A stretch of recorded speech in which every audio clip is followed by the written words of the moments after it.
Hello, everyone. Welcome to another edition of my movie reviews, and I'm going to be continuing the series where I talk about 1930s horror films and 1940s horror films, and I'm going to be doing that for as long as it takes to get through a lot of them. It's going to go into Halloween month and past Halloween month, most likely. But I want to tell you about a more kind of unusual, obscure offering in the old sweepstakes of horror, and that's 1932's Dr. X. It's a movie that was done by Warner Brothers Studios. You know, we're so used to the 1930s being Universal horrors. They're the ones that had the kind of monopoly on horrors, more or less. But other studios tried to get in, and Dr. X offers a different kind of a subject matter, a different kind of story. And I want to tell you that this particular DVD, or Blu ray, I should say, excuse me, Blu ray, is a brand new release. And anybody who has any remote interest in this film, I say this a lot when I'm promoting certain releases. You've got to get this.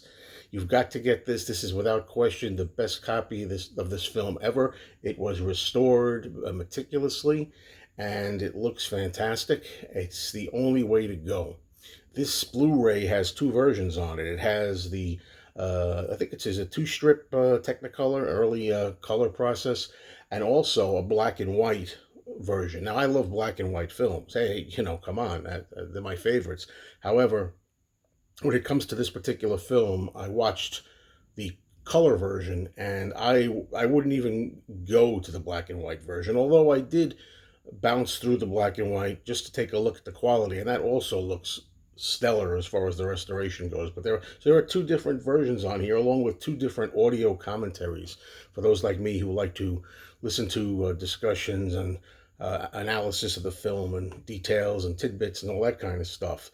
But yeah, you got to have this Blu-ray. I can't praise it enough. It's got a trailer. It's got so much to offer. It shows you the restoration process before and after, how it was done to take the old footage and make it fresh and crisp and clean. So yeah, I've seen this movie. I'm gonna say about twice before in my life. It's a movie I never really got into, mostly because the quality wasn't really that good, to tell you the truth. I mean, I've seen this on VHS, I've seen it on regular DVD. It doesn't compare to this, and this is going to be almost like a first time viewing for me. That's how I feel about this after seeing it. And the film was directed by the great classical director Michael Curtiz. A lot of you out there will know his name. He did films like The Adventures of Robin Hood, Casablanca, uh, Yankee Doodle Dandy. He directed Elvis Presley and King Creole, and he also did Mystery of the Wax Museum, which has a lot of the same cast here and came out a year after this, and I'll be getting to that one too, another horror film by Curtiz. Later on, Michael Curtiz would direct Boris Karloff in a film called The Walking Dead, not to be confused with the modern era Walking Dead zombie television show. Now, this is very heavy emphasis on comedy, but I used to think the comedy overwhelmed the film. I think it really works well within the film because it's not just comedy. It's not a comedy. It's promoted as a comedy, and back certainly in the 30s. And the reason they did that was to try to de-emphasize the serious nature of the film, because this movie has to do with a serial killer, and not only serial killing, but a serial killer who also cannibalizes his victims. So that's a new switch here, especially for 1932. We got cannibalism here. Although, of course, being 1932, you're not getting anything graphic or anything. And the word cannibalism is used, but that's about as far as it goes. You don't really hear it talked about much. In fact, they never say chew on the victims. The victims have been chewed or gnawed on. They kind of like say the victims were, oh, don't tell me, don't tell me. They hint at it. But we have Lee Tracy here, who is pretty much the star. Lee Tracy is one of those 1930s fast talking roving reporters that jokes around, and it's Lee Tracy's shenanigans throughout the movie that kind of help drive the horror elements, because they couldn't get away with it without doing that to soften it, I think, back in the day. We have the lovely Fay Wray. Fay Wray, of course, was very famous for King Kong in 1933. She hadn't done King Kong yet, but she was doing a lot of roles like this in the 1930s. She also did Mystery of the Wax Museum, which I mentioned. She did something called The Vampire Bat. She was kind of getting to be a horror heroine here, if you will. And of course, Lionel Atwill, who is up there. He is the sinister guy, the villain. I always love him in any kind of movie that he's in. I've seen him do comedies. I've seen him do, of course, a lot of Universal 40s, 30s horror pictures. He's a staple that everybody knows who's into these kind of films, and it's great to have Lionel Atwill in this film too.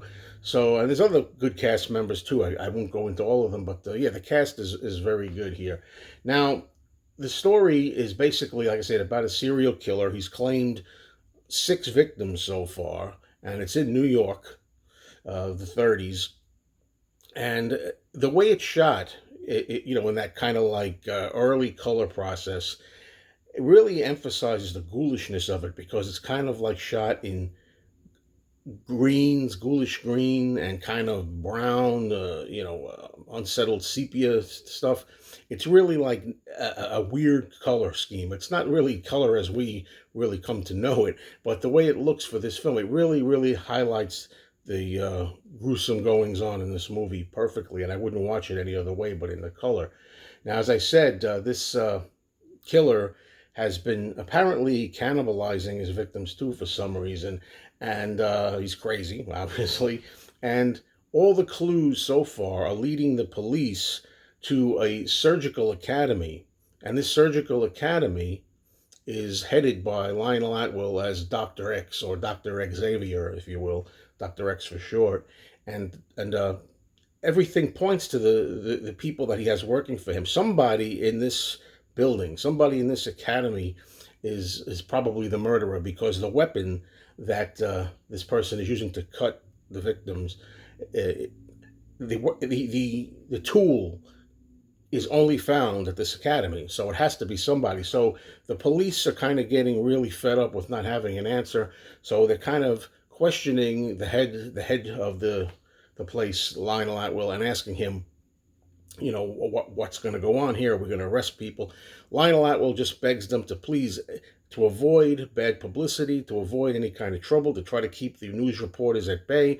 Please give him, Lionel Atwill, Dr. X, 48 hours himself. He'll question everybody. He has a plan of how he's going to get to the bottom of this, and he's going to find out within his own establishment which one of the several surgeons, doctors, medical men working for him is actually the killer. So that's the idea of it. It functions as a mystery with horror overtones, mystery with comedy overtones. I really enjoyed it this time out, I have to tell you. There is, I must say, for people that don't like this sort of thing, there is a good amount of talk. There's a lot of talking, there's a lot of like investigating, interrogating, trying to figure who's who. It's a whodunit kind of thing, basically.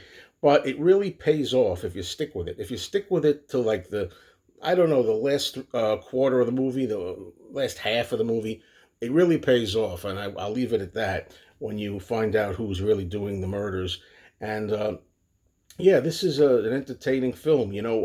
If you can deal with it as far as like the pacing and also the comedy and also the buffoonery, if you will, of Lee Tracy as the crazy reporter. But I had a thoroughly good time with this time out. So much so that I'm going to give this film, Dr. X, 3 out of 4 stars.